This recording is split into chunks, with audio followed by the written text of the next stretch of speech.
So we'll talk about the Mullerian anomalies. So for the Mullerian anomalies, just have to do with, issues that affect what the uterus, fallopian tube, the cervix, and all of that. So for Mullerian anomalies, see that there are congenital malformations of female reproductive tract. Okay, so they are caused by what? Improper development, improper fusion, okay, or when maybe there's no resorption of the Mullerian ducts during embryogenesis.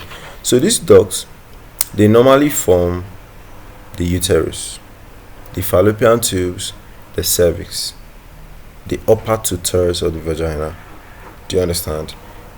They develop into this. Can you see?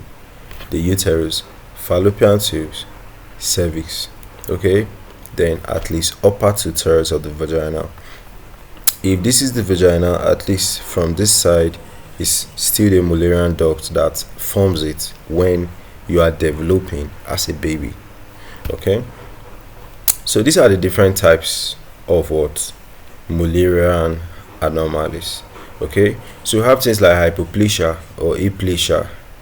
Okay, so I don't know if it is captured in any one of these pictures, but just know that what hypo means something is small, aplasia means something is absent.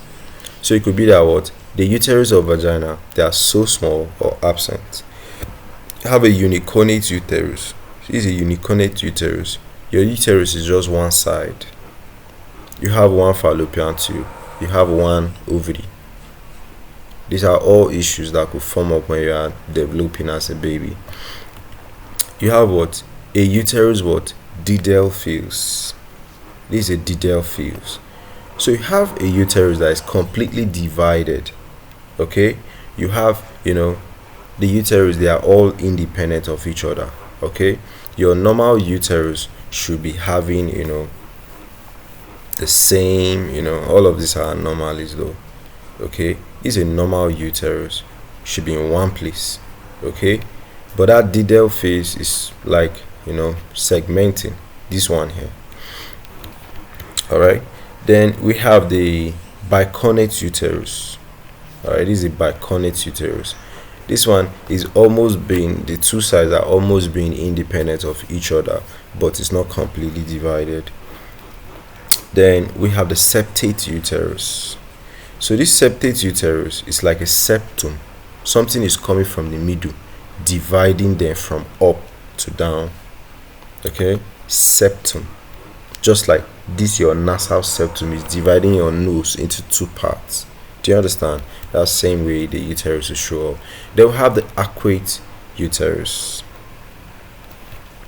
Yeah, this is the arcuate uterus. So this one, the only difference is there's kind of like a bulge up here. That's all. Okay, so symptoms and clinical presentation, like if a woman has these issues, okay, what will be the effect on her? Okay, so sometimes she might now menstruate. Okay, no menstruation by the age of 15, she has not menstruated. Infertility, or she has issues with what? Miscarriage. Why? Because the uterus is where your baby will implant and grow. So if there's problems with the uterus, you are sure to have a problem later. So pelvic pain or her menstruations are so painful. If she's having sex, it's so painful. All right, obstructive symptoms. So diagnosis, if you want to actually establish that okay, a woman has any of these issues, you might actually want to visualize inside. Okay, so MRI, ultrasound, hysterosalpingography, laparoscopy or hysteroscopy. All right, the treatment options: surgical corrections like what? Hysteroscopic septum resection, vaginosplasty. That one, they basically try to reconstruct things. Assisted reproduction.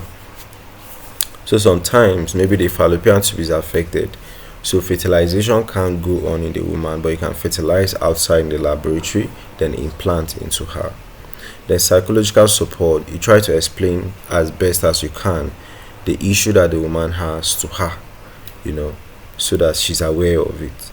Okay, so that's it for the different female reproductive tract anomalies that we could have.